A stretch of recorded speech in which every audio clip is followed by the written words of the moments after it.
7ই ফেব্রুয়ারি 1948 সালে মেজর মালকিত সিং ব্রার ভারত পাকিস্তান যুদ্ধের সময় জম্মু ও কাশ্মীরের পুঞ্চে শহীদ হন।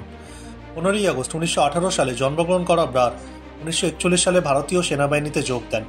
এরপর তিনি সেকেন্ড লেফটেন্যান্ট হিসেবে কুমায়ুন রেজিমেন্টে যোগ দেন। শৃঙ্খলা ও কর্তব্যের প্রতি নিষ্ঠার কারণে 7 বছরের কম সময়ের মধ্যে মেজর পদে উন্নতি হয় তার। 1948 সালে মেজর ব্রারের ইউনিট জম্মু ও কাশ্মীরের পুঞ্চ জেলায় মোতায়েন ছিল।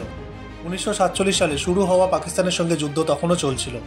7ই ফেব্রুয়ারি 1948 সালে ব্রার শত্রুদের বিরুদ্ধে লড়াই করতে গিয়ে আহত হন।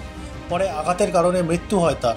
মেজর মালকিত সিং ব্রারকে তার বীরত্ব ও আত্মত্যাগের জন্য মরণোত্তর ভারতের দ্বিতীয় সর্বোচ্চ বীরত্ব পুরস্কার মহাবীর চক্র প্রদান করা হয়।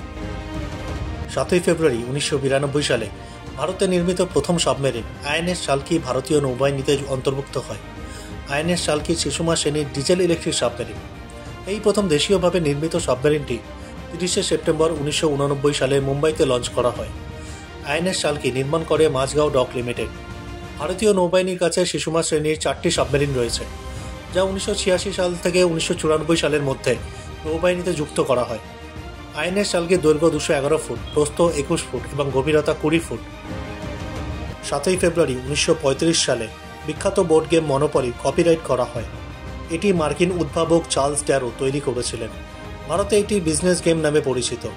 মনোপলি 100-র বেশি দেশে খেলা হয়। এটি 40-এর বেশি ভাষায় উপলব্ধ।